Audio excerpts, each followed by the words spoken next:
you that woke.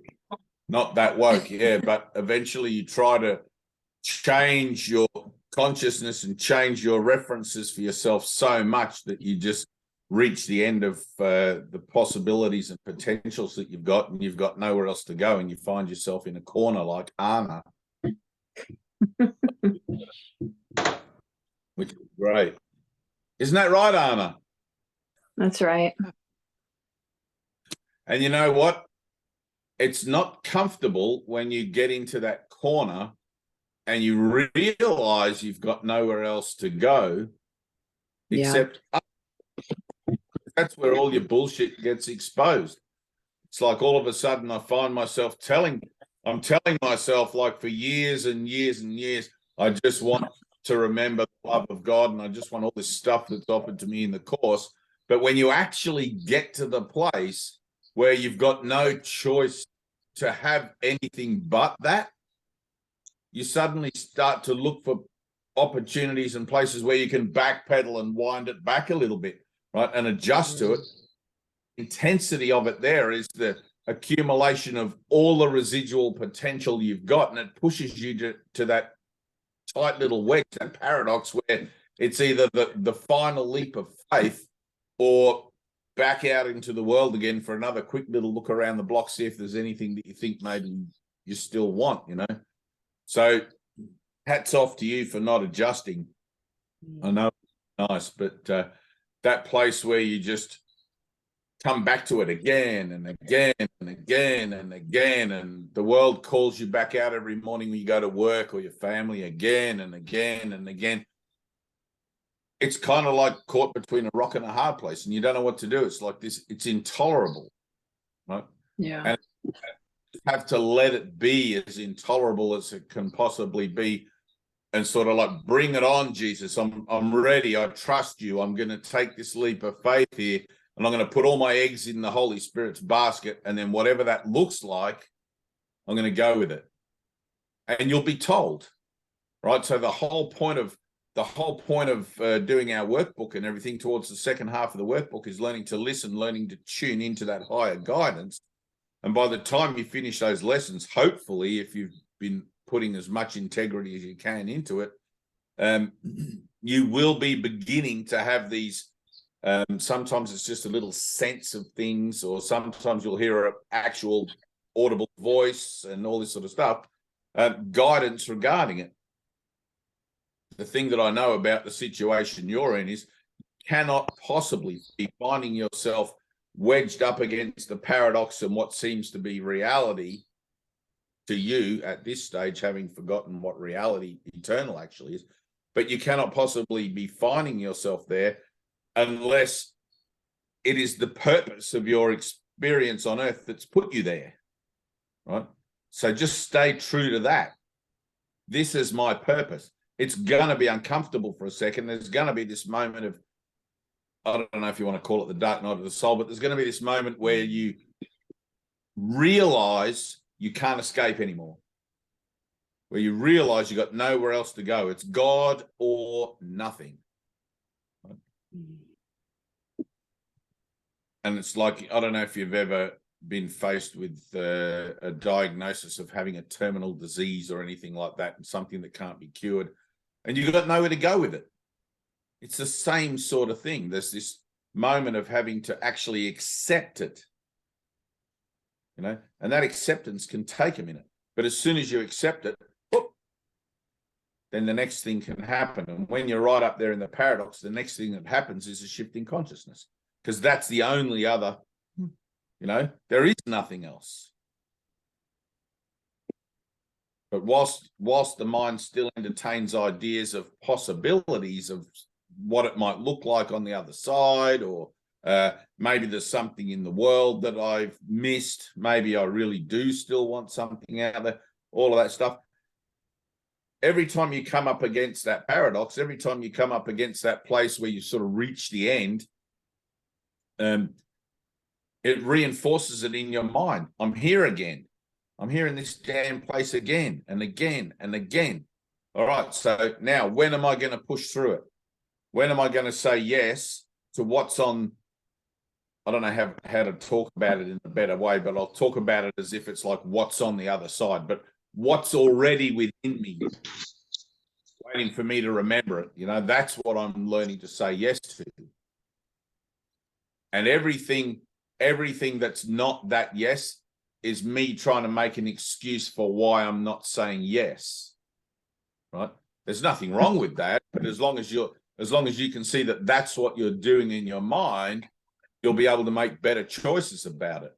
If you can't see that that's what you're doing in your mind, you'll wonder what the hell's going on. Why am I so miserable? Why is Jesus abandoned me and all this sort of shit? Right? Yes, thank you, Dave. Right. You're in a good place. Right? You're in a place that some people take an entire lifetime to get to and resist all the way. It's like a cat. You try to drag a cat to the bathtub and they just want to claw and I know where you're taking me. I don't want to go there. And it's like you just went there willingly and you're there and you keep bouncing up against it. Bouncing up against it each time isn't going to make it any less fear. You know, you're not going to become any less fearful of it, but eventually you're going to get sick and tired of being fearful of it.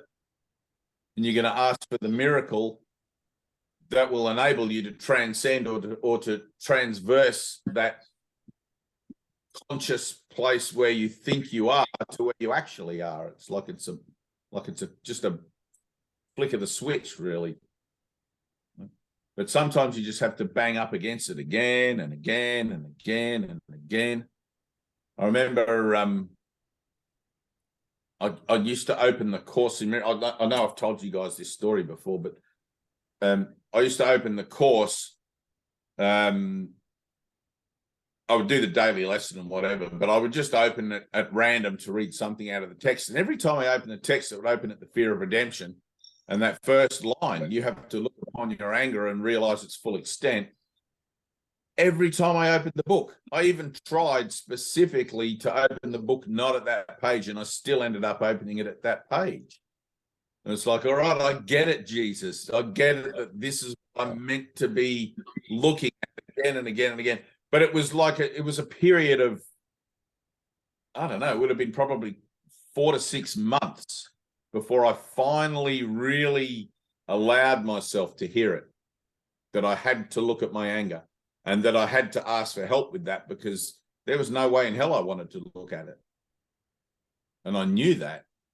I knew what anger can do. I knew that if I lost control of my emotional state and allowed anger to take control, it's like Jesus says, you got to look upon that wish to kill your brother.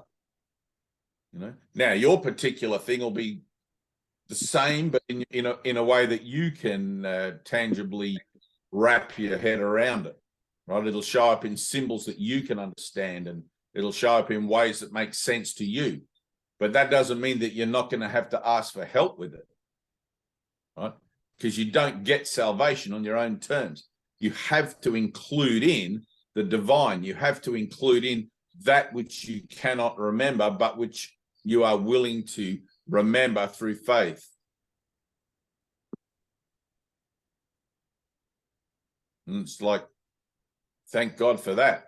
Finally, you've reached a point that you don't like to be at, that you don't like sitting at. It's uncomfortable, it's ugly, it's horrible, but at least that's a real place.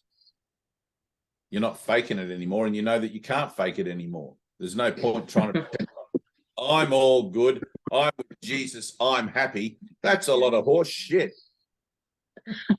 That's what you do in church on Sunday when you're doing these ones, you know. Nothing wrong with that either, but that's not where you're at, right? You're in the valley of the shadow of death, and you're right in the middle of it, and hooray. So I just want you to really get that, because I've been where you are. And I know how easy it is to become quite despondent about that, and how you just start to look for other things and go, oh, fuck, I'm sick of this Course in Miracles. It's like, try to embrace it. Try to look at it where you are and go, all right, this is good. Next step. You know, Jesus says, think of yourself as a crusader. The motto of the Course is listen, learn, and do. But you got to ask the question, Let me push through this, Jesus. What is this? How do I get beyond this place that I seem to keep coming up against in my consciousness? I want to be happy, right?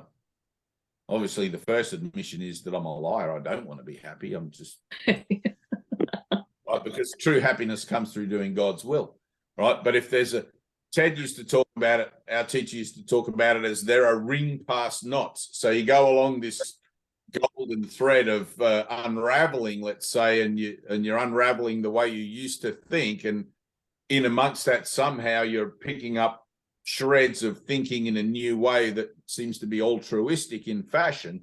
But every now and again you reach one of these massive blocks where the thread's got like this granny knot in it, and it's like, how the hell do I undo this granny knot? And you can try all you like, you're never going to undo it, right? Because it actually is representative of one of the blocks. And the block to you seems solid and insurmountable. It's like that block has to be removed miraculously. All the other things you've been doing, all of those other little things that trigger you and show you how pissed off you are, or how jealous you are, or how mealy you are, or whatever, all of those things are triggers. They indicate a block, right? But the whole point of the course is to find your blocks. Anytime you lose your peace of mind, it indicates a block. Right? When you become a bit more adept at looking at yourself in relationship to your transformative process, which only you can know because it's individual, self-study and all of that, you'll start to be able to pick up on it. You'll be like, oh, this is representing the first block, which is the desire to get rid of peace. And you'll see that you'd sabotage all those relationships and situations deliberately. And at first you'll swear, I'm not doing this deliberately. I'm a victim, like something's happening to me. And then eventually you get tired of playing the victim. You go, well, maybe I'll look at that idea that maybe I am doing this to myself, and I'll allow myself to be shown how that is. And then you'll find the block. Until then, it's kind of like we just do this dance around it, and we look at it and we examine it with our spiritual brains, our concepts and everything. And we pick up the book and we read what does the book say about this? And eventually you get to a point like where you're at now, where the book's not going to help you. It's beyond the book. Right. It's beyond the book. It's the block, right? Now, the block is also an illusion. It's not real either, right? But that doesn't mean that it's not real to you. Somewhere it's real to you. That's what you got to find, right? That's where your honesty is. I do think this is real. I do think this situation I'm experiencing now is real, right? I've given it, let's say you've got a 10-pound sack of flour. I've invested 9 pounds of my sack of flour into this, and I've got 1 pound of my sack of flour, which is my observational skills to look at it. So you need a 9-pound prayer to, does that make sense?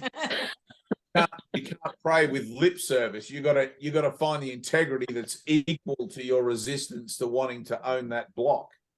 I don't know if that makes sense. I don't know if I'm doing a good job of that, but it's like when you get up from your prayers, sometimes it's like I've got up from my prayers sometimes and I think, no, that wasn't very good. That was just lip service, like whatever. And sometimes you get up and you go, God damn, that was a good prayer. I really meant that. And you know it because you feel it in your heart. You just feel like, oh, that one's going to get an answer, And it's not that they're not all answered, but it's like it's the integrity of the heartfelt prayer that enables you to actually become aware of the answer. If you're just praying in lip service, then lip service will be all that you're able to perceive the answer to the prayer with, which isn't very much. So where you're at right now is the perfect opportunity for you to dig deep and go right down in and find that depth of integrity for that prayer you're going to need to face the block. Right? But you're the one's got to look at it and go, all right, what is this? I'm here again. I'm at this place. But I want you to understand that's a good place. It's actually healthy. I don't want you to hang out there for the next 10 years, but just get in and get out. Right. Get in, get out. You got work to do there. And it's like when you're doing it with the Holy Spirit, in a sense, it's already done. But your recognition of the doneness of it is what we're looking for here. I want to recognize it's done. Jesus is telling me in the book it's done. He's telling me the Holy Spirit's already completed his purpose in me. So what the fuck am I looking at if it's not that? You know, let me realize that and rise up and be joyous and just be happy again and keep moving. But the ability for you to realize the truth of your prayer is going to be when it comes around again, if you react to it in the same way, or if it brings you into the same kind of thing, and you'll be like, damn, my prayer must have been horseshit. And I've said many prayers for things to be healed over the years, you know, like thinking, heal my mind of this, Jesus. I like this situation with this person or that arrangement, whatever. And then it comes around again. And I realized that my prayer wasn't deep enough. It wasn't truly from the heart. You know, and I had little Susie one day in the kitchen in the healing center, came up to me, and I must have had a long face like a horse, you know, and she's like, what the hell's with you? You're moping around here like what? And I said, I've been praying for this thing and nothing's happened. And she goes, you need a miracle to even want a miracle. And a little light bulb went on in my head, you know, and it was like, I'm lying in my prayer. And Jesus says to me, I've been a liar from the beginning, so why wouldn't I even lie in my prayers? You know, like I'm saying this prayer, but is it really true? Or am I just saying it because I'm told I need to pray? I'm told in the book that prayers is the way to communicate with God. You know, I'm not going to trust myself one little bit throughout this whole process. I'm just going to be the liar. I'm going to be the cheat and the deceiver and the guy that fucks it up all the time. And I'm going to let Jesus be right about knowing me better than I know myself. So when I pray, it's like, all right, you know, the funny thing, it's like, I don't really pray anymore, but I remember saying some prayers to Jesus, like, you know, you put your hands together and you're like, all right, Jesus, I'm probably just talking shit again, but here I am. You know, and it's like you set the tone. It's like, I'm probably lying when I say I want healing. I'm probably, you know, like I don't even know what the hell I'm doing. I'm just so crazy in my head. I'm just, you know, but you've got to get to the bottom somehow. You got to find that integrity. I used to go down to the beach and I'd draw a circle in the sand sometimes and I'd sit there cross-legged and I would wait before I prayed. I'd wait until my legs went numb and I got pins and needles in my feet, because to me, that was some kind of effort that was representing the integrity that I was trying to muster for prayer. You know, it's like flagellation or something. If I'm in pain because of my approach to God, then that must mean something. You know, but anyway, getting a little off on the side here, but you get what I'm saying? You're in a good, right. You're in a good place. Apply the mind training. Your thoughts about the place don't mean anything, right? All of that stuff. Allow yourself to fall into prayer. Whatever it takes, however long it takes. Because that's the only thing you got. Prayer. Prayer is the medium of communication. Prayer is the means of miracles. So, anyway, I know you wanted to talk to me about that, and you haven't talked, and I've talked everything. So It's funny because I drove past a church the other day, and all it said on the sign was more prayer. Right, exactly. But it's like your whole life will eventually become just living prayer, right? Which is the highest prayer you can offer is thank you.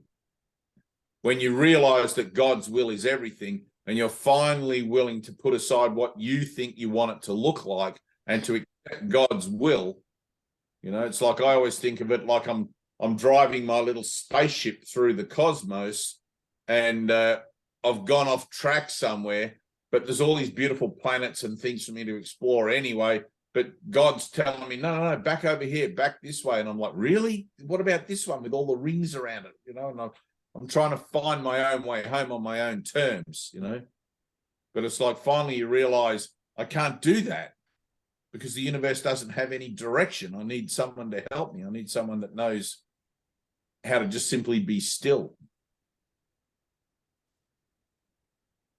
and realize that I'm home already.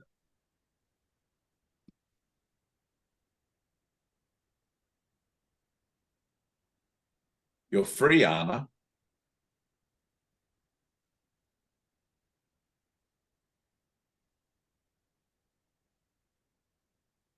Say that to me. I'm free. I'm free. Did you feel it when you said it? Nah. Say it again. Feel it in your heart. I'm free.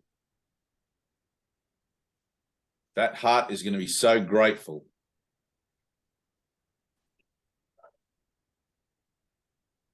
Listening and hearing are two different things. When you hear something, the heart and the mind join, and it's just like, oh man, it touched me. You're free.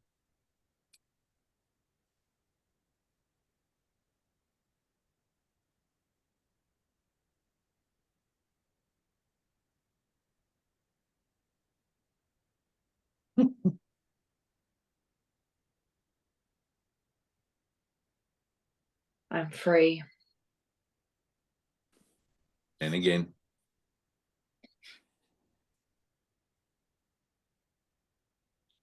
I'm free.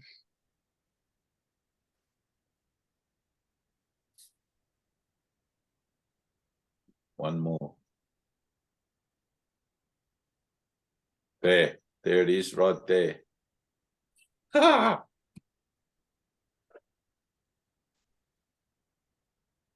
I'm free. Yep, that's it. You felt that, didn't you? Yeah, good. Now don't adjust to it. Don't adjust. Allow yourself to just keep feeling it.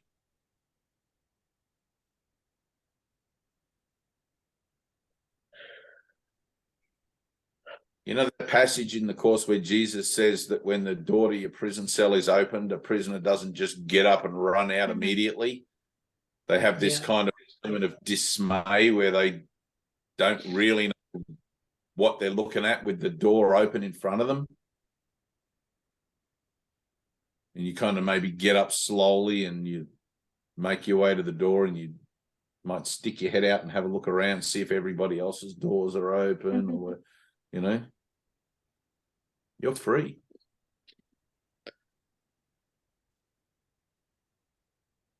You can leave simply by walking out.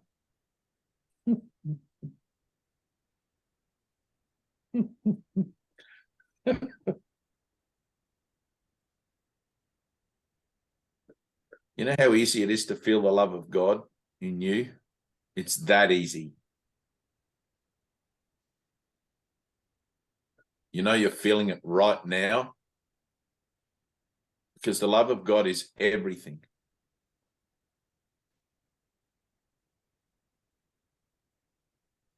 It may be just a tiny little pinch, or it may be just the floodgates are opening, but you're feeling it. Don't let that voice in your head tell you what it is you're feeling. Just feel. You don't have to define it. You don't have to give it a value. Just stay in the feeling. You're free. Barry, are you still wearing your ring? Oh, man, look at that. That's miraculous. Have you looked in the mirror lately? I want to say it.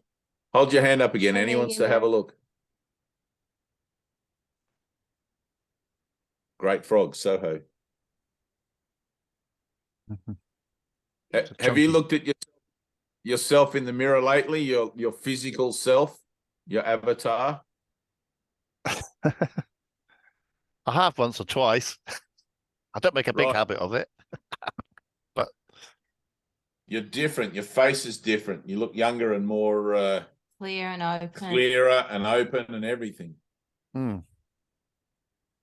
yeah. You're I've beginning been to see the world anew. That whole thing, that whole buy the ring and, you know, that's with you now. in you. You're remembering what it is to see the world like a child, innocent of judgment. Mm. As the mind heals, the body heals, the world heals, it's all heals. It's all the Holy Spirit's purpose. That's what you are. So, thumbs up. Funny. It's funny because I'm also could really relate to all that conversation with Anna there, because also I'm in this place of intense, what would I think normally be stress, like pretty enormous around my business and finances and employees and everything. And it's kind of like I keep coming back to that. I'm sure it was you, Dave, said just take everything with gratitude. It's something to learn from all the time. And I'm just every time I just sit there with that,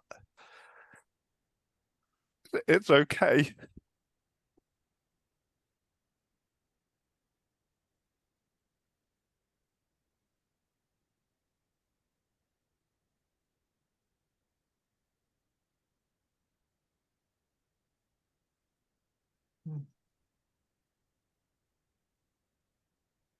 That not adjusting to it at all, just literally feeling it, being it.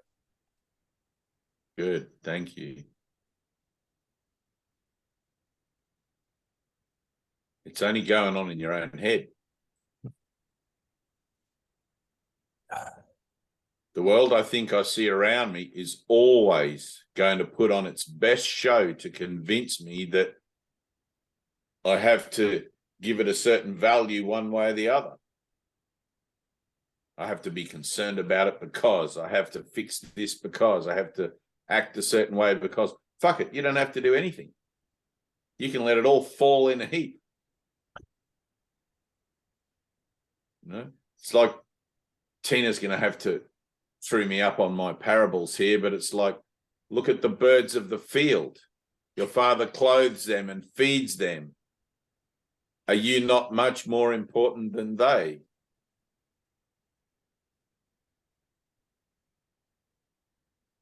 But we get these ideas in our head that our value is attributable to our situation, and it's not.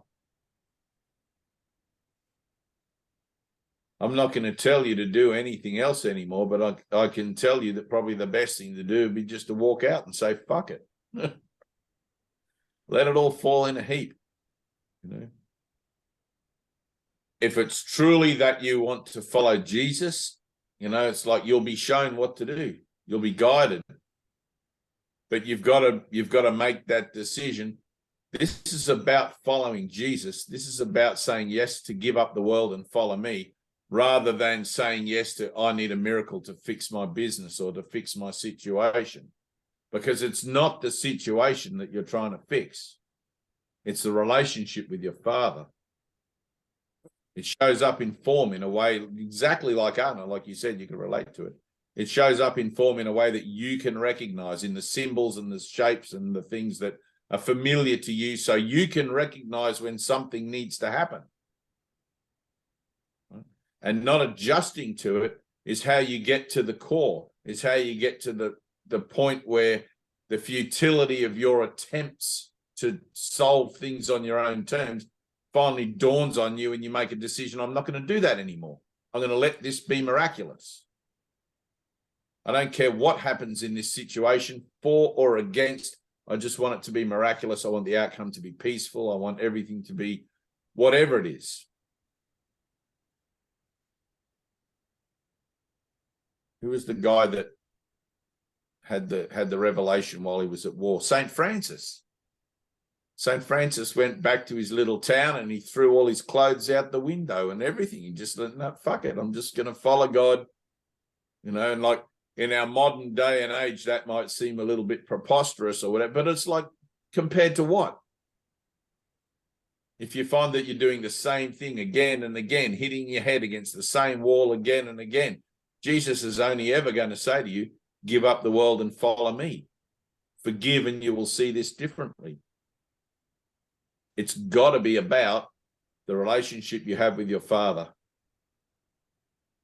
In that, I need a miracle. I need to find God in the workplace. I need to find God in my home, in my relationships with my brothers or family or whatever. Not fix the problems that I think are showing up. I'll be in the world forever trying to do that.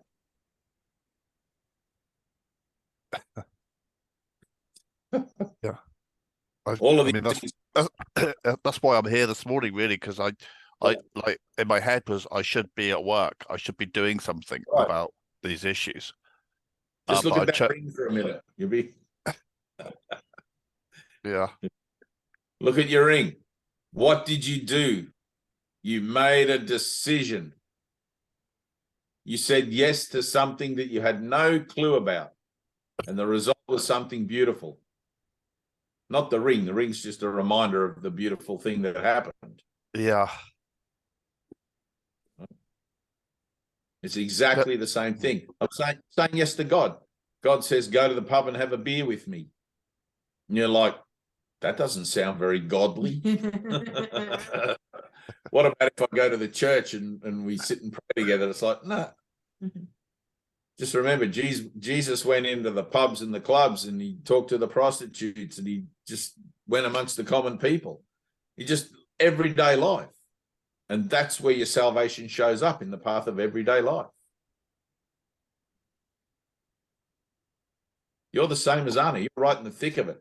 You may not have realized you got nowhere else to go yet to the same degree as Anna has, but I'm pretty sure you're getting there. The only alternative available is a miracle. That's it. Because this is a course in miracles, not a course in alternatives.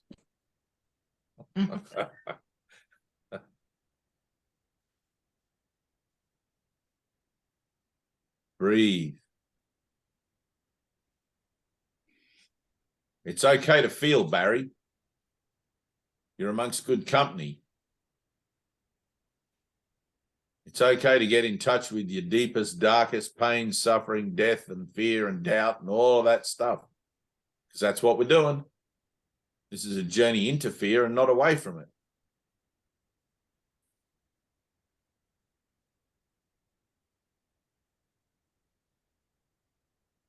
We're here to push every Zoom meeting, every prayer, every lesson we do, every relationship we have.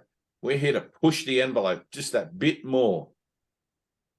I'm going to look at my bullshit even closer today. I'm going to look at my fears and I'm not going to turn away.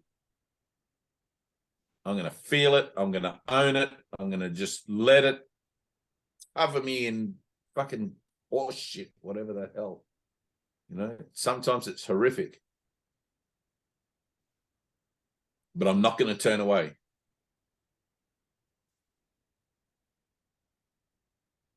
If I turn away, I'm only going to have to come back again because the lesson repeats until it's learned. So we may as well learn it.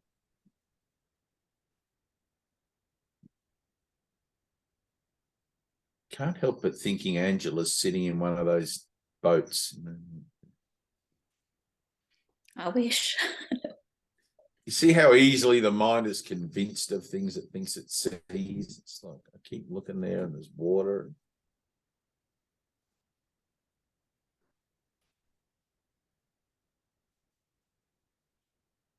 Fran, what's going on with you? I do want to do a reading tonight, but I'm just sort of feeling it out for a second. Hope you don't mind. No clue, just showing up. That's a lie. We always have a clue. In the moment you have no clue, you'll be gone from here. Maybe I'm gone. Jesus, wouldn't that be something? That would be something. If That's the case, come and wake me up, will you? as fuck. As fuck. Yeah, wake as fuck. I'm yeah. You all good? Yeah. Good. Next week I'll check on you again because I don't want you to get comfortable.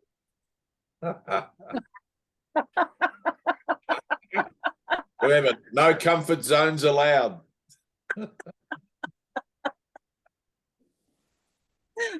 I'm not worried about that. We'll see. Ah. Famous last words. Bring it Yeah. on. Be careful what you pray for. Yeah, exactly. Yeah. Francois, do you feel comfortable talking about your opening up? You wrote to me. Yeah. I mean, if you would rather do one-to-one, I understand. But if you've, like, I invited you here tonight because we just happen to have it going on. So you can pick any one of the faces in these boxes. It's like, like, who do you feel comfortable with? Maybe Tina or, Angela or Fran or whatever. But all of you. Yeah. Yeah. There's just this.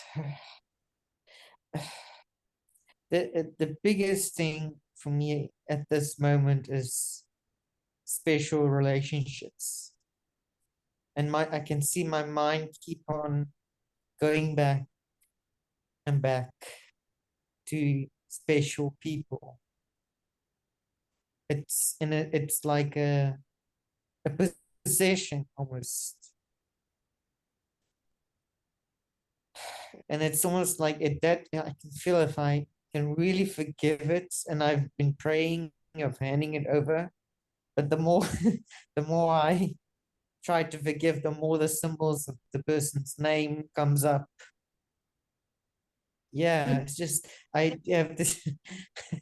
Maybe that's just, and then I think maybe just more forgiveness. That's just a sign to forgive more, pray more, go deep, as you say, go deeper. I do not go deeper, but now I know to go deeper. let me ask you something. How old are you in the physical nature of things, in the world, in the illusion? I am 30. 30. Leo. 30. Yeah, 30. Yes.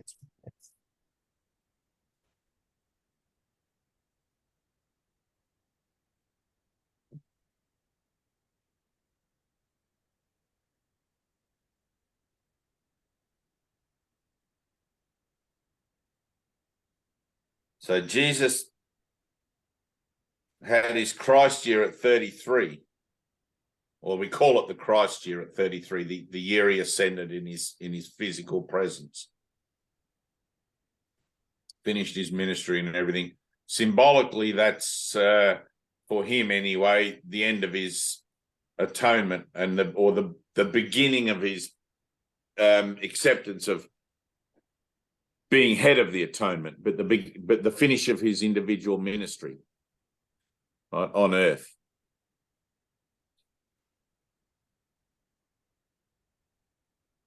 That for you, I have no clue about. For me, I have no clue about.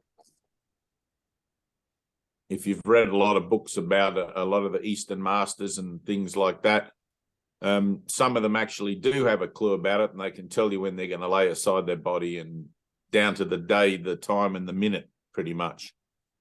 But I'm not really interested in knowing that or anything. But until then, I'm going to tell you this. Use your body. Don't try to use it being holy. Don't try to use it being not holy. Just use it. Whatever comes your way, include it all in. If it looks like a special relationship for a second, include that in. Let it be that way. Don't try to, and I'm not saying that this is what you're doing, but I just want to put it there anyway.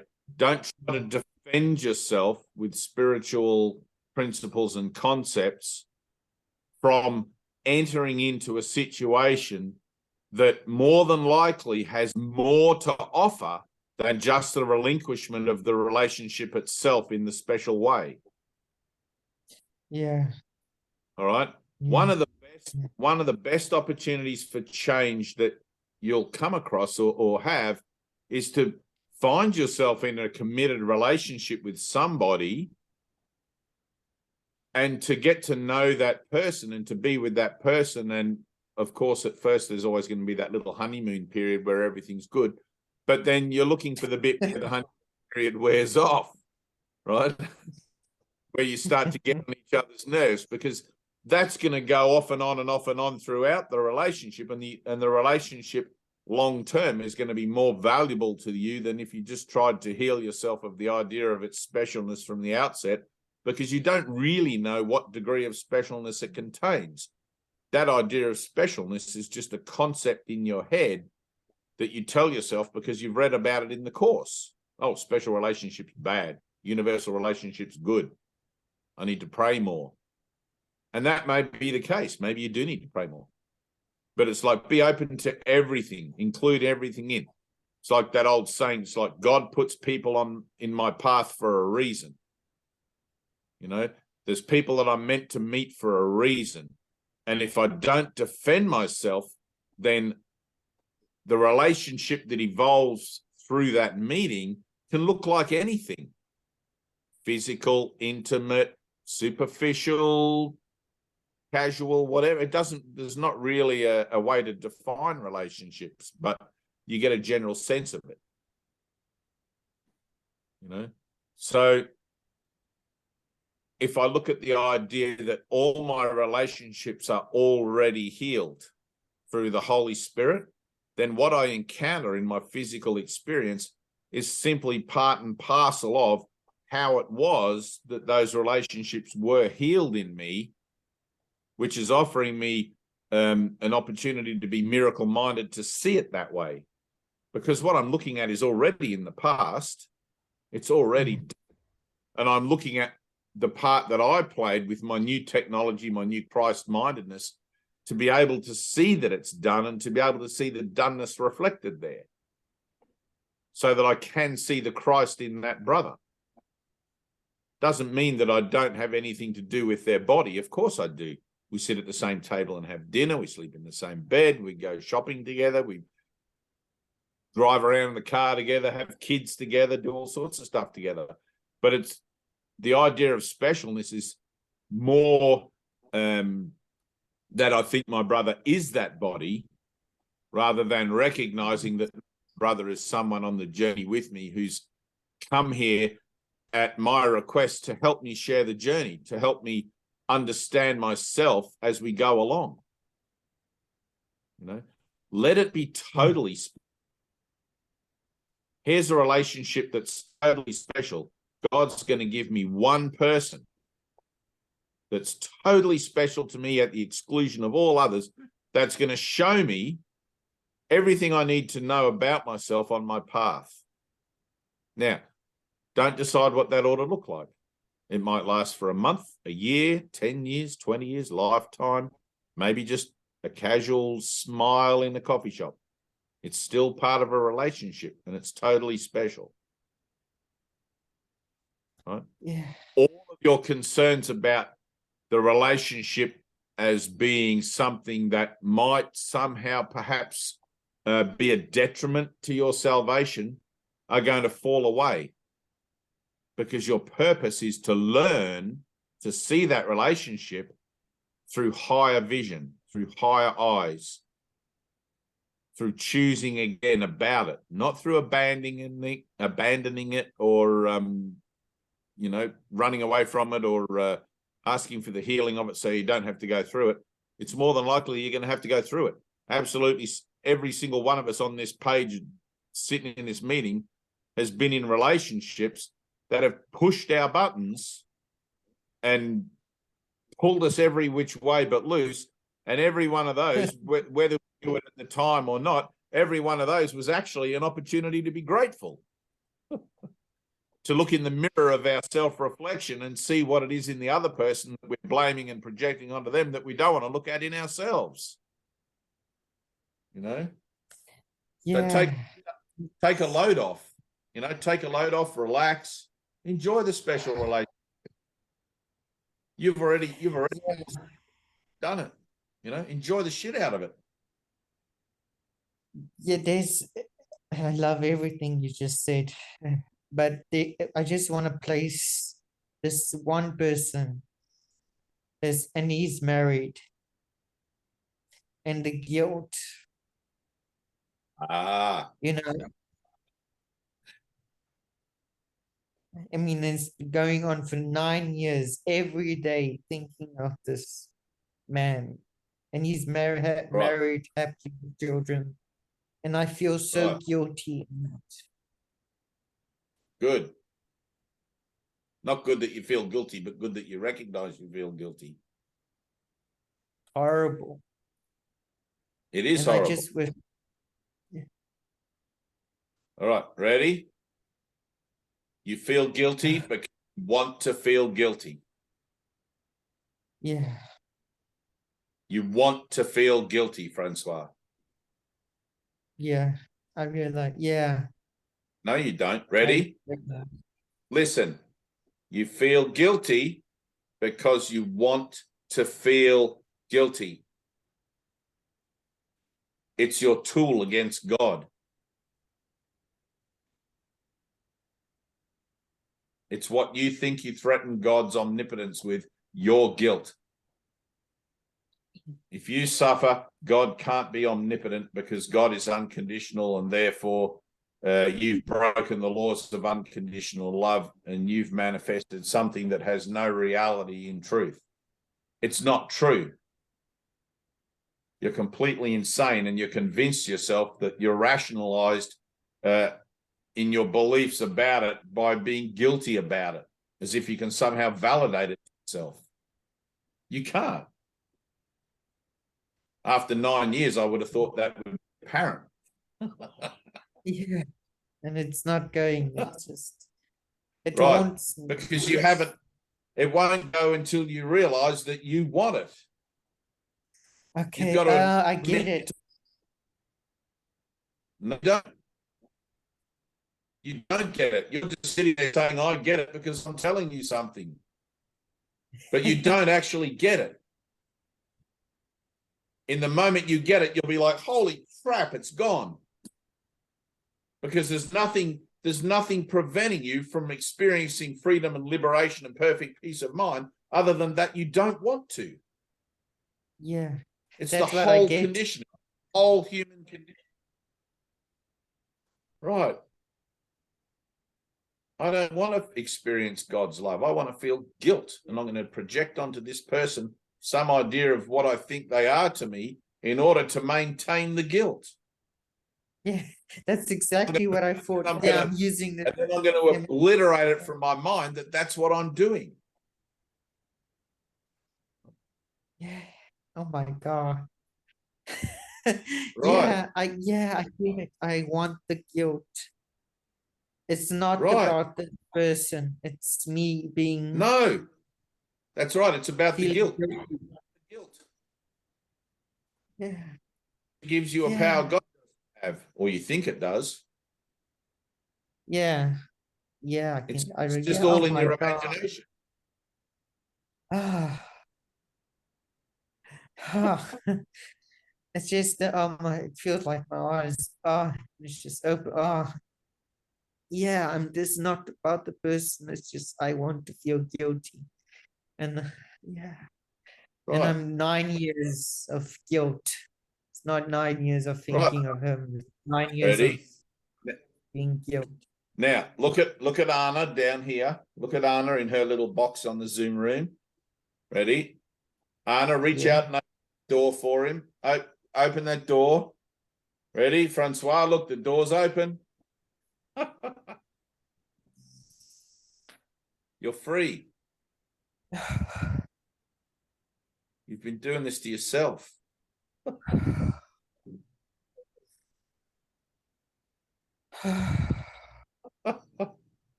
Woke as fuck.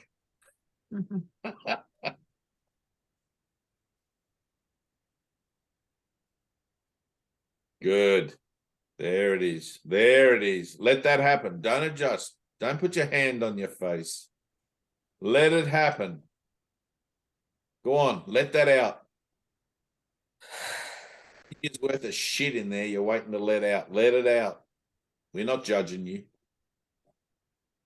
This is why we're here. This is the whole point of it.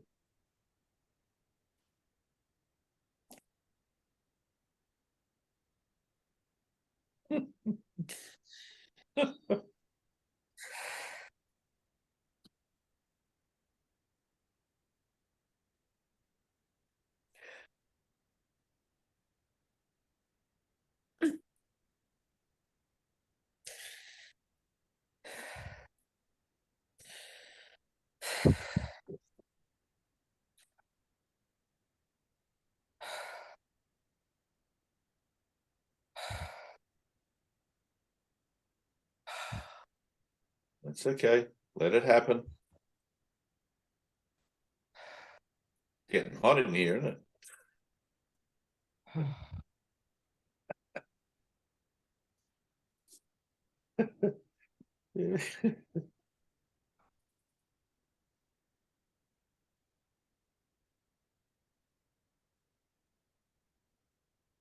You're probably going to want to sit with that for a little while. Okay, maybe a day or right? Maybe a day or two. Drink plenty of water. Okay, drink plenty of water. Try not to get into conversations with anybody for the next couple of days, and maybe take yourself for a nice walk in a park or in the country or something like that, and just allow it to be reassociated in you, because it will be. It'll be a bit of a process. It'll take a few days. Okay, 9 years worth of guilt. I mean, healed in an instant, but in time, that looks like a bit of a process sometimes.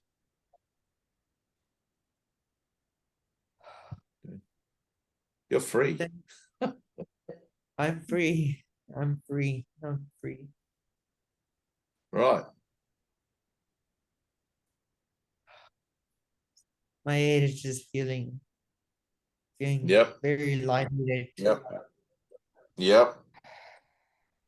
I can feel it. It's like somebody opened the window and let the air in. Yeah. Yeah. Thank you. Thank you. Thank you, Father. All praise be to God. All right, now I'm going to read something. Now I'm going to read something. You can sit there with the window open and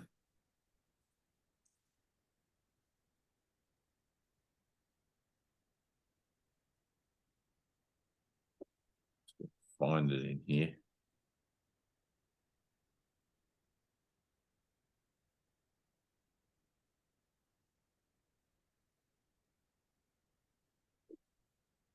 Lesson 210, I'm not a body, I am free, for I'm still as God created me. I choose the joy of God instead of pain. Pain is my own idea. It is not a thought of God, but one I thought apart from him and from his will. His will is joy and only joy for his beloved Son, and that I choose instead of what I made.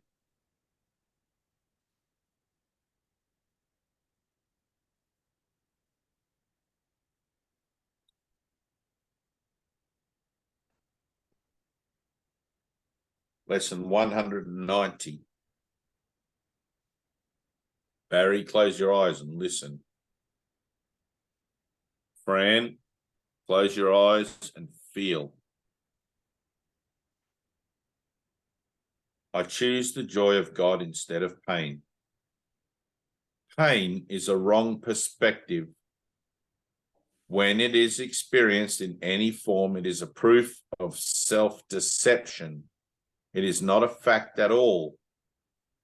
There is no form it takes which will not disappear if seen aright. For pain proclaims God cruel. How could it be real in any form? It's witness to God, the Father's hatred of his Son, the sinfulness he sees in him, and his insane desire for revenge and death. Can such projections be attested to? Can they be anything but wholly false? Pain is but witness to the Son's mistakes in what he thinks he is. It is a dream of fierce retaliation for a crime that could not be committed, for attack on what is wholly unassailable. It is a nightmare of abandonment by an eternal love which could not leave the Son whom it created out of love. And it's a sign illusions reign in place of truth. It demonstrates God is denied, confused with fear, perceived as mad and seen traitor to himself. If God is real, there is no pain. If pain is real, there is no God. For vengeance is not part of love, and fear, denying love and using pain to prove that God is dead, has shown that death is victor over life. The body is the Son of God, corruptible in death, as mortal as the Father he has slain. Peace to such foolishness. The time has come to laugh at such insane ideas.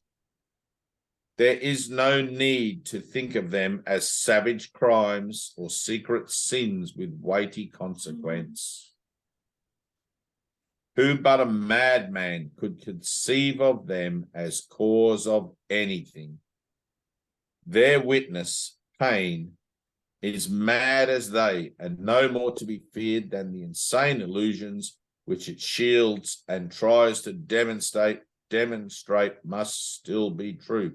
Which it shields and tries to demonstrate must still be true. It doesn't shield it from truth, it shields it from you.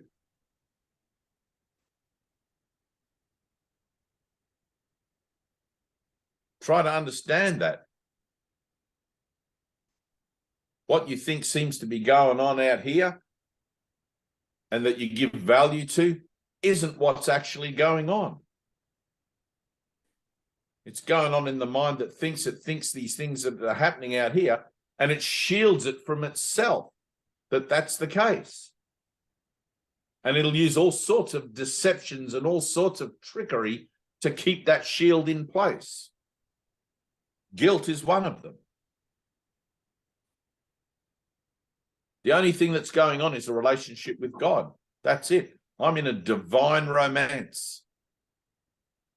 I'm in a divine romance with the universal creative source of all reality. I'm falling in love with myself over and over and over.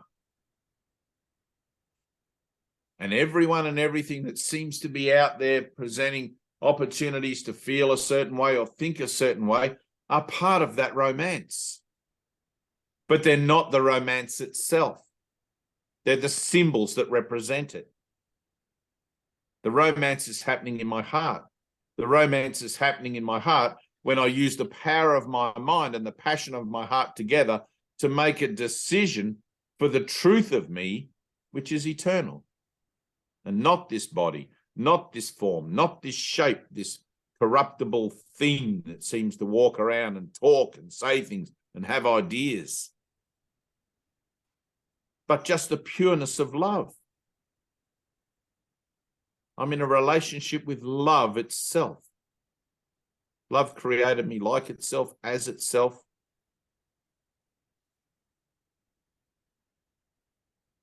And I'm learning to heal my mind, or I'm learning to clean my mirror so that all I see in my brothers is love. All that I see is the truth beyond the form, beyond the image.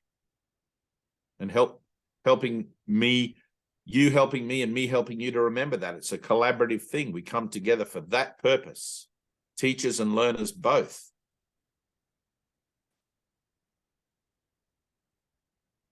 Without you, I wouldn't remember what the hell my purpose is. Without me, I would venture to say the same, but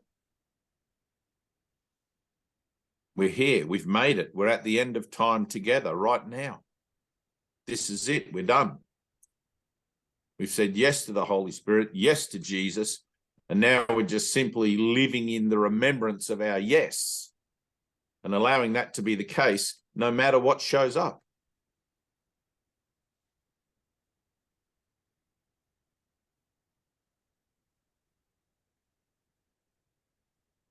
It's lovely.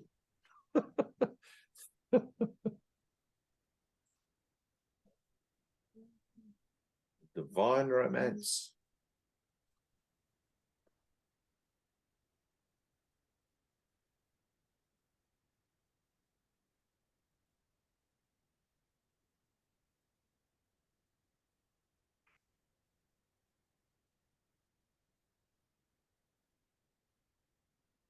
Angela.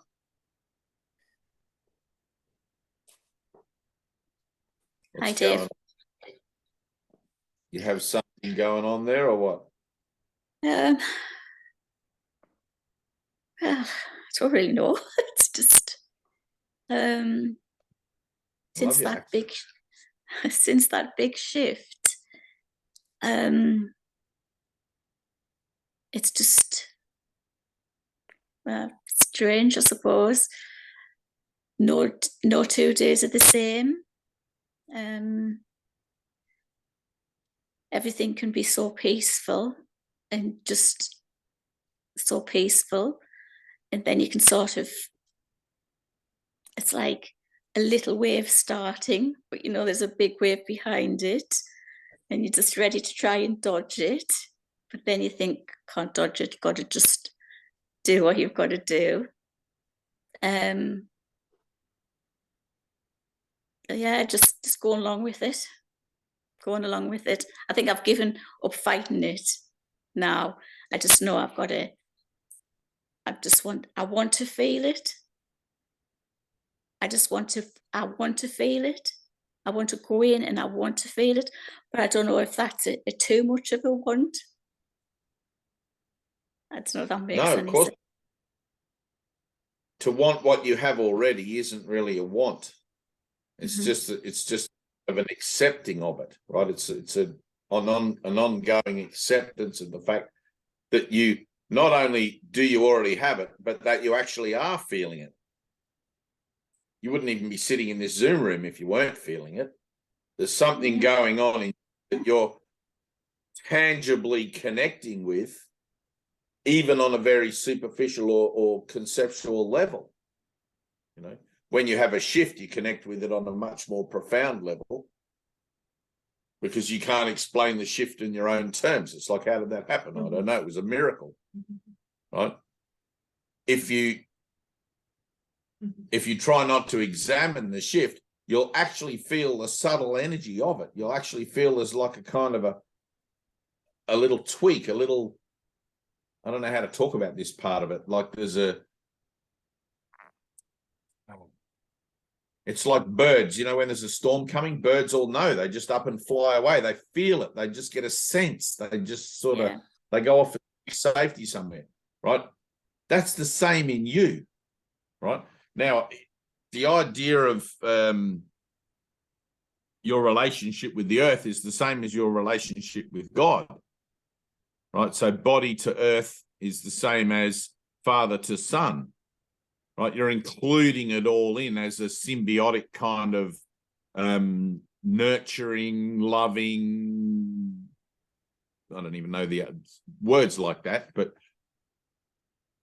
when you how would I put this? If you were to go and spend time, let's say, in a tribal society, for example, like we have Australian Aboriginals here, and maybe where you live, there's people living in the Congo or Africa or whatever, and they live off the land, right? They automatically become attuned to the changes in the seasons, to the movements of birds in the bushes, animals rustling. They know what it all means. They don't have to be told. They just sort of like, they see a footprint going in a different direction. They know something else is happening, and it's just they pick up on it, right? in our Western mind, we're so used to being told what everything means and so used to being force-fed our reality that we've lost track in the sense of being able to just tune in ourselves to the subtle frequencies of life that tell us, oh, it's going to rain, or there's a storm coming, or something. It's like we sit around and we go, what do you think the weather's going to do? We ask each other. It's like, why are you fucking asking me? I'm in the same predicament as you are, like as if two of us, with no clue are going to be any more enlightened than, So when you say, I want to feel it, and is that wrong to want to feel it, or is that too much of a want? Want from the physical sense of things obviously is not helpful, right? Because we're learning to let go and let God. We're learning to just trust the process and go with the flow and all of these sort of nice things that we're taught, right? Want from a perspective of opening up to true communication, opening up to higher communication, to connectedness, to all of those things, is something that's already in us, existing as not really potential, because we're fully aware of it on some level, but we're learning to remember that we're fully aware of it. So when you say, I want that more than anything, that's probably not the right way to talk about it, but I understand what you mean, right? It's like, above all else, I want the peace of God. Those are Jesus's words, not mine. And when he uses those words, I want the peace of God, he does so with the recognition that it's not the peace of God you're really asking for, because you've already got that in you somewhere. You're asking for the ability to become aware of it. Right? Free me from my illusions, Father, so that the truth can be like shine out for me, and I can see it in the act of giving. Right? So literally, in the act of giving of yourself, you realize and recognize what it is that you're actually about. Right? Another St. Francis, it is in the act of giving that we receive. Now, I'm not saying giving of your physical things or whatever, but in the moments where God puts somebody in your path who's asking for help, or there's something that you just know that you're to be about and be about your Father's business, that's actually you in the willingness to give God's love. And I've had people say to me, oh, I've got no love to give. I'm a dry, empty husk, and I don't feel love. I don't feel anything, and blah, blah, blah. And it's like, well, no, that's never the truth, because God's love is eternal in you, and that flame doesn't go out. It just means that you're unaware of it. So when you say, I want that, I want more of that, you're asking really to become more aware of what that is. So very simply, give it all away. Empty your cup, give your love totally, and you'll begin to feel the presence of the, what would you call it? The origin of the wellspring of that love in you. And you'll just become like addicted, if you like, to giving, to wanting to give, to wanting to extend, to wanting to just shine your love. And that doesn't have to look like some big showy thing. It just looks like, I'm willing to be of service today, Father. Use me. That's it. Right? Use me. And then to whatever capacity you're able to be about that, again, through the integrity of that willingness to be used, you'll recognize it, because it feels good to give your love away. It feels amazing. How many times do you go to the supermarket and you see the same person at the checkout, and you're just like, hi, how you going? Blah, blah, blah, blah, blah, blah. And you have these sort of like dead-ended kind of little conversations and things. And it's like, all right, I want the love of God to illuminate that relationship for me today. I'm tired of this same thing, because it doesn't seem to be any growth about it. And this is where you have to be honest with yourself, right?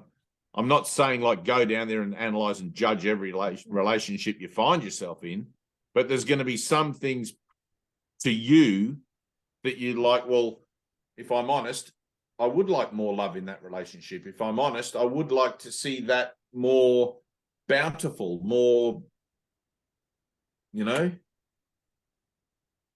Does that make sense? And it's like, Yeah. there are going to be those opportunities to give. Right? And they're just going to be the ordinary, everyday opportunities that show up in your daily life. It might look like not joining somebody in a conversation about the weather. Right? Sometimes it's from the reversal. Sometimes, no, I'm not going to join with you today in that meaningless dead end conversation. And then that's going to open up this kind of pregnant pause. It's like, and there'll be all this anxiety will come up in you, for example, you know, and you'll be like, oh, I feel like I should say something about the weather because it's rude if I don't, you know, whatever. But like, let something else happen. Right? Let something else happen that's not of your own making. It's like See, this happens. This happens at work. It's I go to work and I have different clients who come in, and as you know, I don't say very much when I'm on the Zoom. I do listen. I am a listener, but it changes when somebody comes in and I say things. I talk and talk, but it just comes automatically. And sometimes once I've stopped talking, I think, where'd that come? How did I even say that? I didn't even think that. Right. And also when the client's there, when we're doing some work, it's like these words and messages come. So when we talk afterwards, the client it normally has some meaning to whoever it is I'm with at that time. And that client you can see the change in the face. It's not, as you say, it's not just a chit chat. It's my work. It's the work I do. But it's sort of getting more powerful. You mentioned earlier about, I don't know if you would say getting messages, but it's an insight. I don't know if that's the right word. Right. Yeah. It's like Trust an it. insight.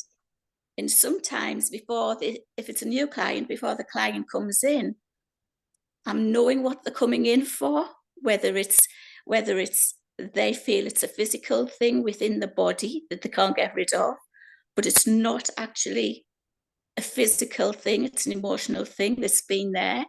And once you point this out to that person, you can just see the change you can see the change, that lift in that person.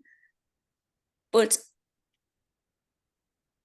once I'm out of that situation, I don't know if I sort of shut down or what have you. For example, in these Zoom meetings, I seem to just like listen to everything, listen to what's being said. I know sometimes I don't have that much of an input, but I look at everybody as well. I look at everybody within the Zoom meetings and I pick up things from all of you, just watching and listening. I try. So I'm quiet, but I'm watching and listening. It's all, and also when I'm doing the lessons and I go quiet and just try and connect to just connect. One particular face, I was telling Barry about it, one particular face, I was in so deep, I was in just total peace. And I could hear this echo and I was just like, don't go away. I just want to stay here, but it was drawing me out in this. All it was just sort of ahead and up to here.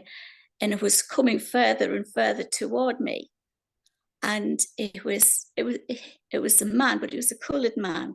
And he was talking in this foreign, fast language, just coming so fast. And I couldn't stay in the peace because I was pulled into what, and I was saying, I don't know what you're saying. I don't know what you're saying to me. And it was foreign. It was just foreign. And then he started to fade back again. It was the strangest thing. It was like a message in a foreign language from this man who looked like, I don't know, like an African, or I don't know. I didn't understand it. I still don't understand it. But it was a strange thing. And these type of things are coming while I'm doing meditation, while I am doing the lessons. But when you go quiet and you go into the colors, and when I'm floating in the colors, it seems like a color will change, and I go deeper in, but then I go deeper and deeper. And that's when all of this starts coming.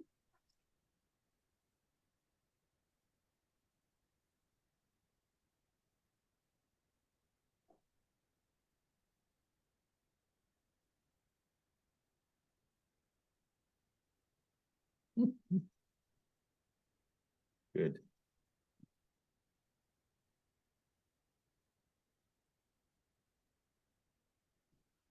Your transformation, whether you're using the course or whether you've got learnings from other lifetimes or other particular things you've been doing, your transformation is always personal to you, personal and individual to you. So at the point where I pick up the course and I start doing the workbook, I stop looking for meaning in the symbols. If they have meaning, I use that meaning as a means to transform my mind by firstly realizing it has no meaning and seeing where it is that I've given the meaning in opposition to that which is higher guidance, right? Which is to get me awake, to get me out of the dream of separation entirely. So the idea that somebody would give me a message that I don't understand is quite pointless, and would tend to lean more towards, like Jesus says, it's like the Holy Spirit's not going to talk to you in ways that you can't understand. It wouldn't make sense, you know. So, but there is much phenomena, and there is a lot of stuff that goes on in the preamble for healing, let's say, or in the, how would you talk about this? Because I had things also, like, so I came from a background of being with the Brahma Kumari for a while. I spent some time with the Krishna guys studying Krishna consciousness and all sorts of things. And stuff would happen that I couldn't explain. Stuff would happen that seemed to reflect phenomena and reflect things that possibly were directing me or whatever, but I couldn't understand it. It didn't make any sense. And it wasn't until I stopped trying to understand it that something else began to happen that tidied it all up. I don't know how to talk about that part, but things would happen like down the track, and I, you know, like years later sometime I'd be like, oh, aha, now I get it. Right? I get what that was now. But at the time I didn't get it.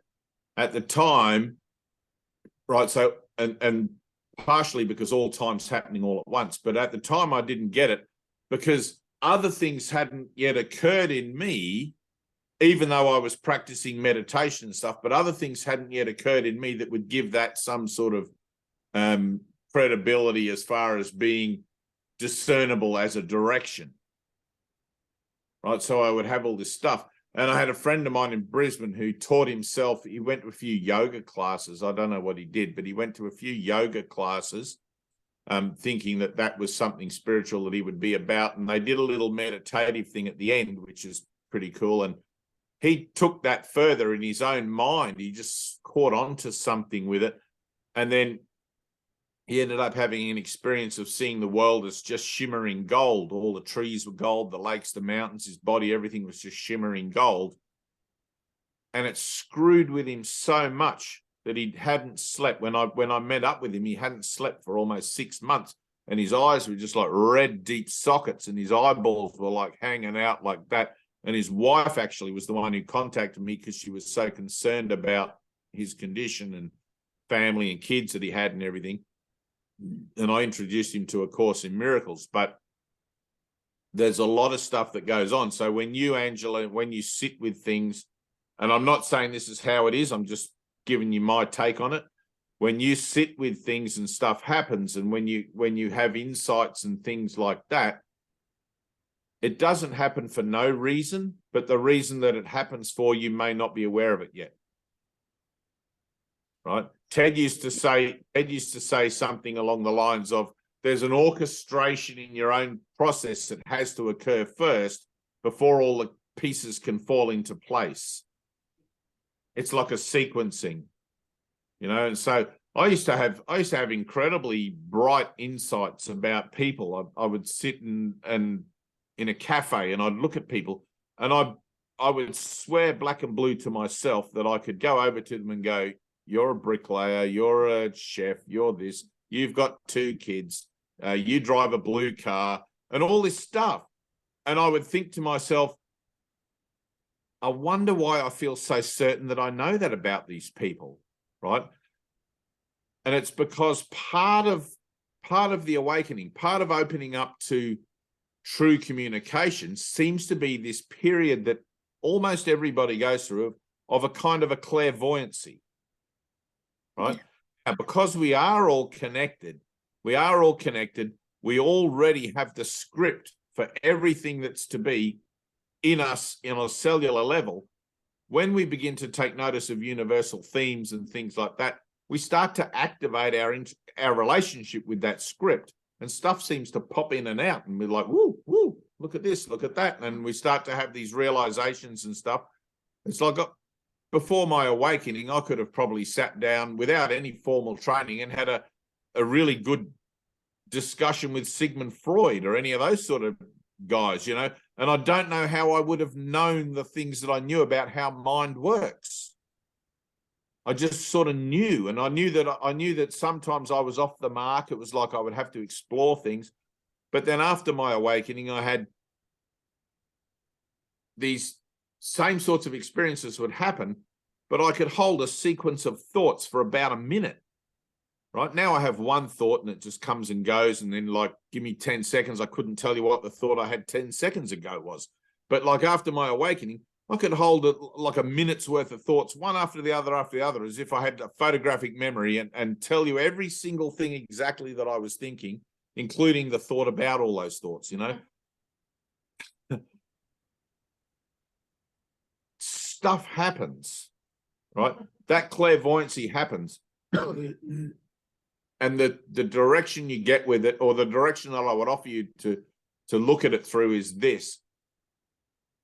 You're going to take notice of it, right? Like you're mentioning it to me, you're mentioning it in a Zoom meeting. You're going to take notice of it because it seems to show up as a kind of out of sequence, kind of not the norm, something different, seems to be saying something, all of that stuff, right? So you're going to take notice of it. Just recognize that you've taken notice of it and then let it go. And you'll find that down the track, if it's meant to be part of something, it'll pop in. But like the Holy Spirit uses your thoughts. So the Holy Spirit, thoughts that generate true happiness or the happiness, all happiness comes from God. Those thoughts are fine. Thoughts that are slightly off track, the Holy Spirit can purify. And ones that are completely like ridiculous, he just abolishes them altogether, right? He's sort of like he organizes your thinking and stuff like that. So you'll find that a lot of stuff that seems to be occurring in the preamble of your awakening, it's kind of like phenomena, and it just shows up and you're like, whoa, look at that, and whoa, look at that. You know, I remember sitting in the toilet one day and I realized I couldn't get up off the toilet seat because suddenly all the walls and the floor had turned to jelly and I didn't know what was going on, right? It didn't mean anything as far as any spiritual direction went. It was just like that something was shifting in my consciousness. And because the outward state of affairs is a picturing of my inner state, I was seeing it in the toilet. You know, there was, and these things seem to happen often to me in a state of stillness where I'm just sitting doing nothing. I'm driving my car, sitting on the toilet, staring out the window, whatever. I just have a quiet moment by myself, and then stuff seems to, you know, of itself, it doesn't really mean anything. It's just an indicator that I'm on the right track. You know, but like I think Jesus says in the Course, this is a sort of a temporary phase that everyone pretty much will go through. You know, so don't be concerned about it. But as far as wanting more of that love of God that you started this little thing with, that's great. Want it totally. Right? It's not inappropriate to want that. It's not a bad want. It's like fucking give it to me now, Jesus. I want the whole damn lot. Right? Like he even says in the Course, it's not that you don't ask for stuff, you don't ask for enough. So I want the revelation. I want to know what truth is. I want to remember eternity. I want to remember myself and my brothers as spirit, not these fleshy, cocoony fucking things. You know, ask for it. You're a child of God. You're entitled to it and you're worthy of it. It's only your own opinions of yourself that are keeping it at bay.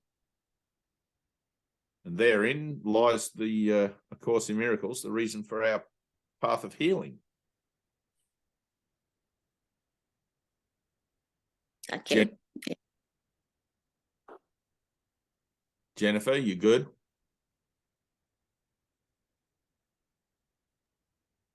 Yes. Yes, I'm good. Standing at the door. Door's wide open. With Anna, with me. We're all there at the door. Noticing resistance. You have no resistance? Noticing my resistance. Oh, notice. Oh, that's good. It's good to notice it. You're free. Yeah. I feel like I should give you a little assignment like I gave Barry. I don't yet know your particulars well enough to really do that with any credible kind of manner, but I gave Barry a little assignment that he noticed his resistance too.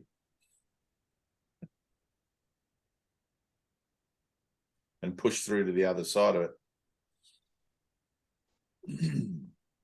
Tina, you good?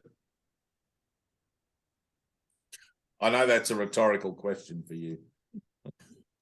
Yeah, I feel really good. I can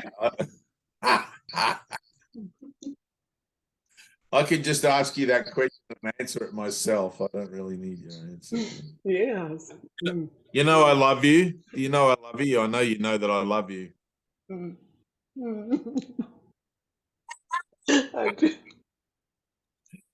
Oh, I do. I love you. You know that I love you. You just don't know how much I love you. I'm starting to know. Right. Oh.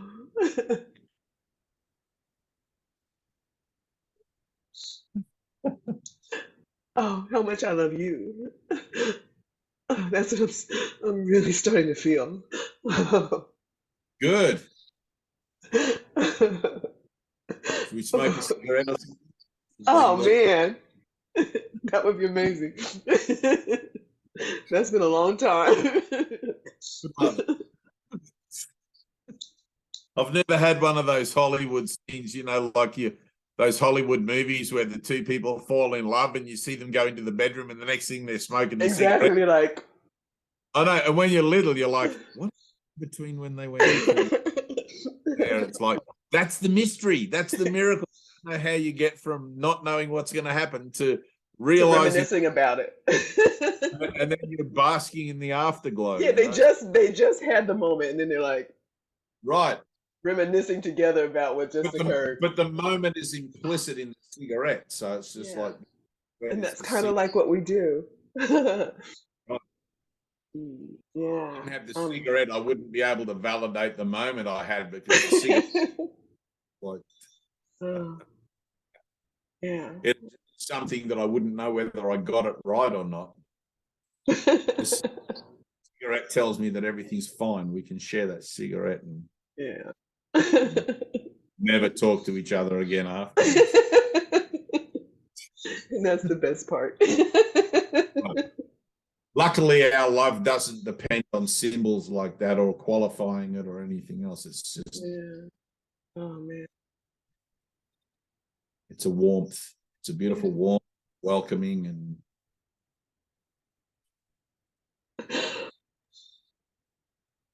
I love you.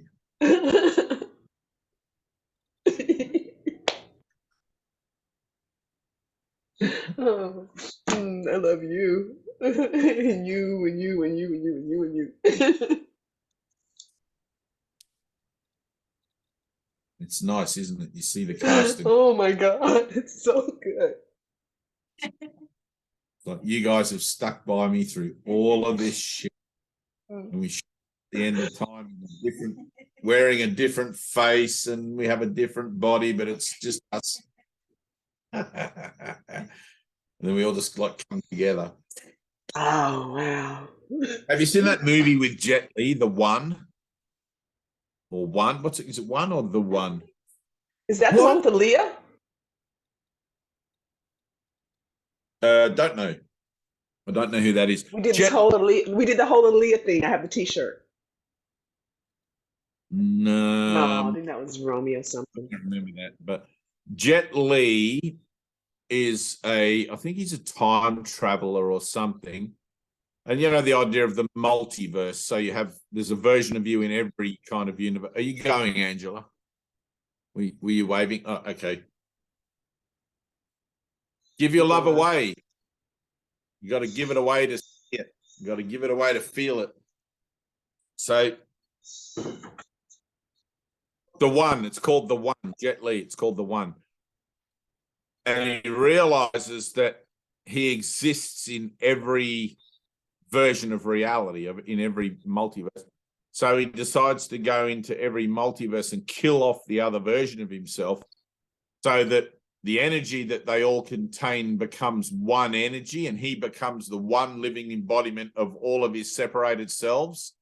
Of course, they put the science, it's kind of a good thing, really, but they put the science fiction in there, and they have these time cops that start to realize somebody's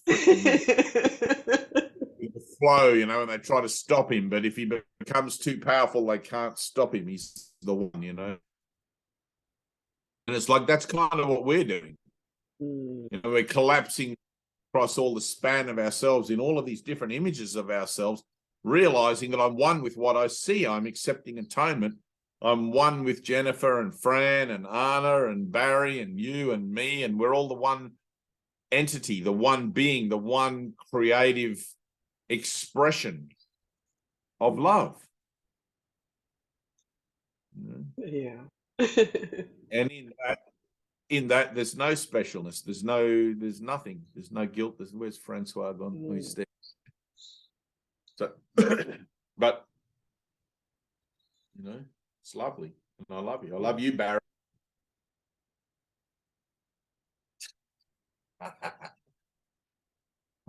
My brother Barry with his one leg. Jesus says, bring your staff and sword and follow me. It's an inside joke. There's only one second. Probably heard that one before.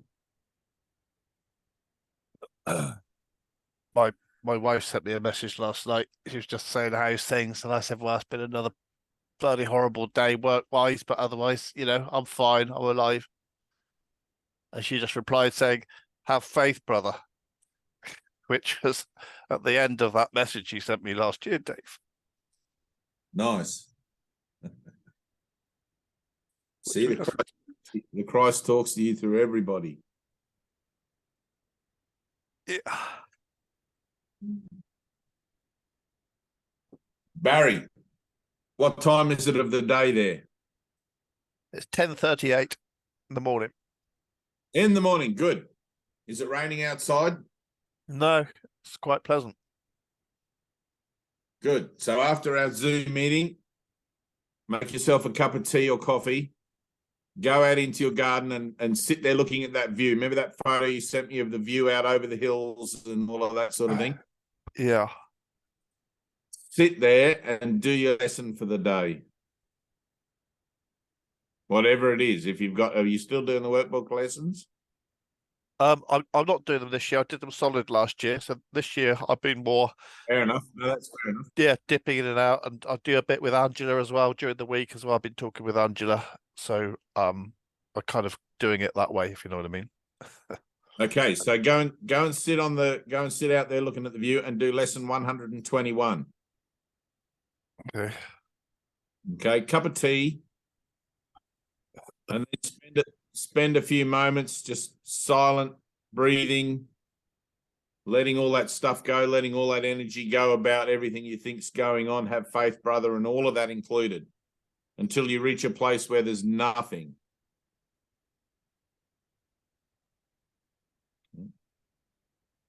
Because there's an opportunity for change for you, not for the workplace, not for anything else. There's an opportunity for change for you in the situation in which you currently find yourself. And I want you to be able to see it in the same way that you saw the world in the moment you walked out of the great frog. The only reason you're not really seeing it truly now is because preconceived ideas of what you think things ought to look like. That's it. That's the whole human condition. I want it to look like this. Right? It's never going to look like this. You're following Jesus. The guy just suddenly up and walks out on the water. You think that was going to happen? You didn't see that coming, did you? How the hell do you know? We went to a party and Jesus turned water into wine. What the fuck? I didn't know that was happening. But yet we still convince ourselves somehow that we think we should know what's happening throughout the day. Let everything be miraculous. There's a leper. Look at that. Jesus is over there healing the leper. God damn that Jesus. He's everywhere. God blesses that Jesus. God damn me for thinking that it shouldn't have looked like that. No? I know there's a solution to whatever it is you think the problem is. I'm telling you there's no problem, but I know there's a solution to whatever you think the problem is at your work, your home, your whatever it is. But it's not going to be what you think it is. Just remember, you're following Jesus. Let it be miraculous. You're learning to be miracle-minded, not Barry-minded. Barry-minded got you into this pickle. Miracle-minded will get you out of it. Okay? And if you forget, look at your ring on your finger. It's true. Lord of the Rings. Lord of the Rings. Yeah, Barry, the Lord of the Rings. There we go. Precious.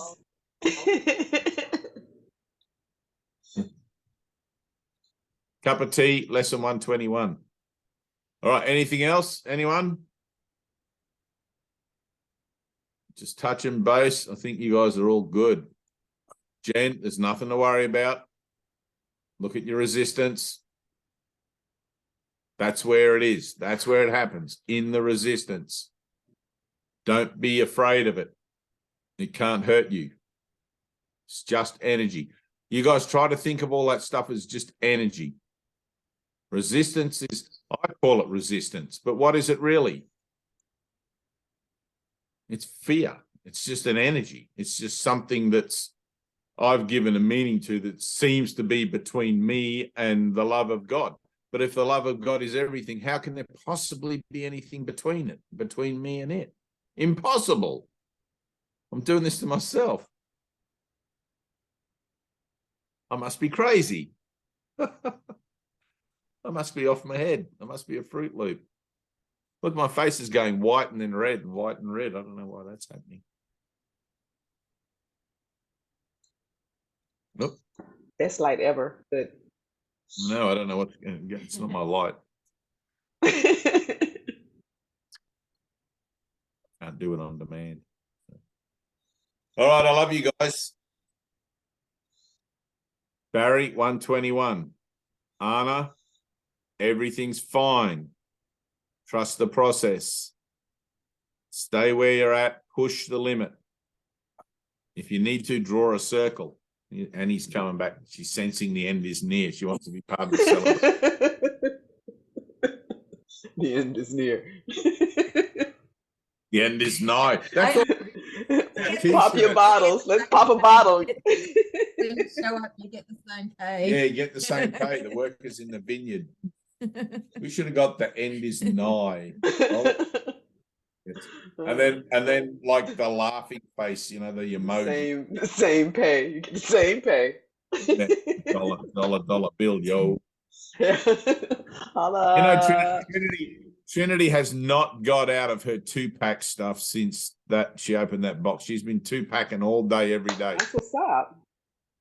I know, that's what's up. And you know what? She had to look up the guy on the fridge, the other magnet that she didn't know who it was. She didn't know who Nipsey Hussle was? I didn't think she would know who Nipsey Hussle was. We don't know who, or she actually, once we play the song, she goes, oh, I know that guy. Yeah, she must know Nipsey Hussle.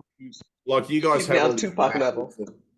I Yeah. don't know anyone since they started like Run DMC and like in the Yeah, it could have ended right there. like I mean Rocksteady crew. But you know what? For their You, the music. Rocksteady crew, B-boys break, make a legend on the move. But Wu-Tang is 36 chambers, brother, not 42. Yeah, 36 chambers of death. 36 chambers, woo. Welcome to the woo. She loves. Oh, she tell loves Trin, I that have the stuff. same shirt. I got Thanks the again. same shirt. Thanks again for all that stuff. That Oh was my just- God. Yeah, next time it's gonna be better. I was like, it's kind of light. But anyway, yeah. Tell her she's welcome. I'm her biggest I fan. feel like I need to send you more Vegemite or something. Oh no, please don't. She can get it really easily there. The world's world Oh, I have plenty. I have plenty from the first You know what? bottle you sent me. I'll send. I want to send you something now. So I'll give me a minute. I'm gonna send her one of these. She can have mine. Look, before I make it too dirty. Oh, you know what? Then I'll send you the Wu-Tang shirt because I know you said that you thought that was yours or you wanted that one. Because I have that one too. So I'll send you a Really? Wu-Tang shirt. I Yeah. don't think We'll be I don't triplets. think- He'll need a 2XL. No, he will. I know. What size is this one? This one That's fits. 3XL, but I their wear a size- 2X2. I didn't know what size to get trimmed. Anyway, we can talk about all this stuff later. Is this like She's a 14-year-old girl, just average. 5 girl. o'clock in the morning? Where you gonna be? Outside on the corner. You know about that? No. MC Light? All No. right. See, we don't know all these MCs. We don't know. I don't even really know. Hey, what's the I'm still back in. what's the OG? What's the OG? What does that mean? Oh, original gangster. Oh, So the OGs, you know, I'm an OG. she has all these. Trinity has all these things, and she just flips them off at me like, "Dad, he's the OG or something," and I'm like, I don't even know what that is. Original gangster. The generation gap is real. The struggle is real. The struggle is real. All my brothers in the ghetto. I don't even know what a ghetto is. Oh, even Elvis Presley knew what the ghetto was. In the ghetto, right? We just have Isn't suburbs. Elvis Presley song? Right. It's not the same. It doesn't have the down in the We have suburbs. the burbs. Some of the burbs are not worthy, but That's okay. be there. It's all one in the sunship. Yeah. I love you guys. Peace and love. You. Me too. Thank you. Love. Don't think this is a thing. No, I know it's like 2 a.m. for you, so like, well done. You get extra points No, in salvation for getting up It's at 2 easier a.m. too. Anyway, yeah, no Put worries. that Love in you your guys. little Tina. Oh, tick. Oh, thank you, Father. I'll take all the These ticks. points do count. Yeah, Each week. Midterm. Love you I get a all. free smoothie. All right, love you guys. Bye-bye. See you next week. Have fun. So I'll let you know. nothing this weekend. Yeah. Nothing weekend. This is it. Love you, Barry. Bye.